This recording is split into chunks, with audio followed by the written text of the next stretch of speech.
નમસ્તે, હું જયની ઠુમર। આજે અમરેલીમાં શિક્ષણ જગતને શર્મસાર કરતું પ્રકરણ સામે આવ્યું છે।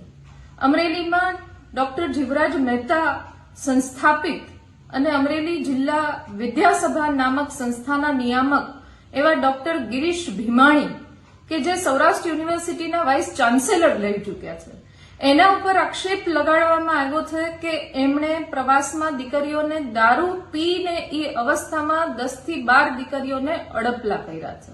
આની ફરિયાદ નોંધાવા જ્યારે વાલીઓ પહોંચ્યા ત્યારે એમ કેમ પ્રકારે આ પ્રકરણને દબાવવામાં આવ્યું। શિક્ષણ જગત માટે આ ખૂબ ગંભીર કિસ્સો કહી શકાય અને એનાથી પણ વધારે મહિલાઓ માટે આ ખૂબ ગંભીર વાત કહી શકાય। આપણે એવા ગુજરાતમાં રહીએ છીએ કે જ્યાં સ્ત્રી સશક્તિકરણની વાતો ખૂબ બૂમ બરાડા પાડીને કરવામાં આવે છે। આવા શિક્ષણ મંત્રી કે જે મહિલા છે, જે પોતે દરેક ગુજરાતમાં દીકરીઓ સુરક્ષિત રહે એની પોકળ વાતો અને દાવાઓ કરતા અનેક વાર જોવા મળે છે।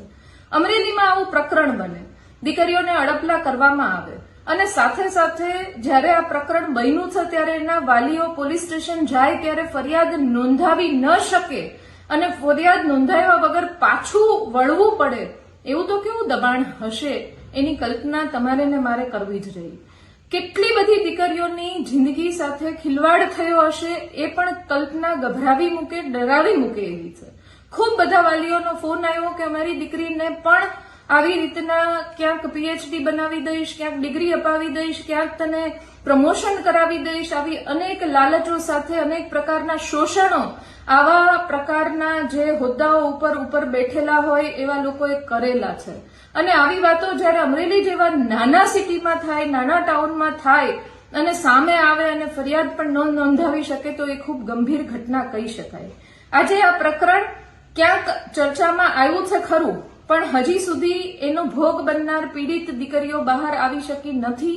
કાં તો એને બીક છે, કાં તો સંસ્થાપકો એને ડરાવી રહ્યા છે, કાં તો એને તંત્ર ડરાવી રહ્યું છે, કાં તો એને સિસ્ટમ ઉપર ક્યાંક ભરોસો નથી રહ્યો। એટલે આજે મારે વિડીયોના માધ્યમથી આપ બધાને વિનંતી કરવા આવવું પડ્યું છે કે આપણે બધાએ ક્યાં સુધી ચૂપ રહીશું।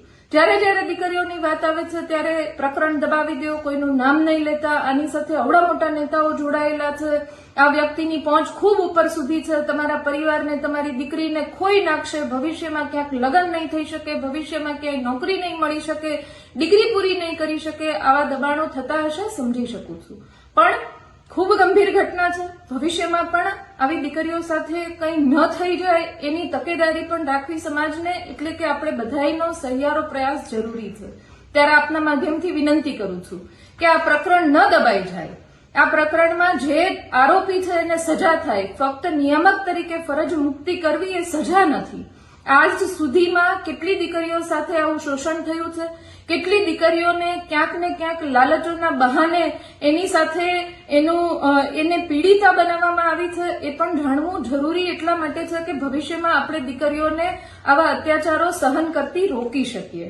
આપણે ખૂબ આશા રાખીને શિક્ષણ મેળવવા માટે મોટી મોટી સંસ્થાઓમાં, નામચીન સંસ્થાઓમાં આપણી દીકરીઓને મોકલતા હોય છે જેથી કરીને એનું ભવિષ્ય બને, પણ ભવિષ્ય બનતા બનતા એનું મોરલ તૂટી જાય એ હું માનું છું ત્યાં સુધી આપણે બધા જ એક સાથે રહીને એ દીકરી સાથે કે એના ભવિષ્ય સાથે અન્યાય કરતા હોઈએ એવું લાગે છે। એટલે આપના માધ્યમથી વિનંતી કરું છું કે આ પ્રકરણ એ આંખ ખોલનારું પ્રકરણ બને, ભવિષ્યમાં અનેક દીકરીઓને બચાવનારું પ્રકરણ બને અને જ્યારે આવી સંસ્થાઓમાં ગામડામાંથી મા બાપ દીકરીઓને ભણવા મોકલે ત્યારે નિશ્ચિંત થઈને મોકલે, એનો દાખલો આપણે અમરેલીની પ્રજા સાથે રહીને બેસાડીએ એવી વિનંતી છે। અને સાથે સાથે સ્ત્રી સશક્તિકરણના પોકળ દાવાઓ જે કરે છે, રીવાબા એવું કહે છે માનનીય શિક્ષણ મંત્રી કે ગુજરાતમાં બધી જ મહિલાઓ સુરક્ષિત છે, દીકરીઓ સુરક્ષિત છે, શિક્ષણ ખૂબ સારું મળે છે, તો કેવી રીતનું સારું મળે છે?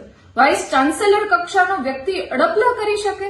શું આ આપણે ગુજરાત બનાવ્યું છે? એટલે ખૂબ ગંભીર રીતના આક્ષેપ કર્યા વગર સાથે આવીને આ લડાઈ લડવી જોઈએ, ચોક્કસ લડવી જોઈએ અને એમાં હું ક્યાંય પણ મદદરૂપ બની શકતી હોય, સહભાગી થઈ શકતી હોય તો આપના માધ્યમથી વિનંતી કરું છું કે આવા પરિવારો, આવી દીકરીઓ કે તમે જાણતા હોય કે આવી ક્યાંય દીકરીઓ છે તો મારા સુધી એનો સંપર્ક કરાવજો। એમની આઈડેન્ટિટી લોકો વચ્ચે ન ખુલ્લી પડે પણ એમની સાથે જેમણે પણ ક્યાંય અન્યાય કર્યો છે, અત્યાચાર કર્યો છે, એને સજા નામ લીધા વગર મળે એવી એક પ્રયત્ન અમે અને અમારી ટીમ ચોક્કસપણે કરીશું એવી વિનંતી સભર.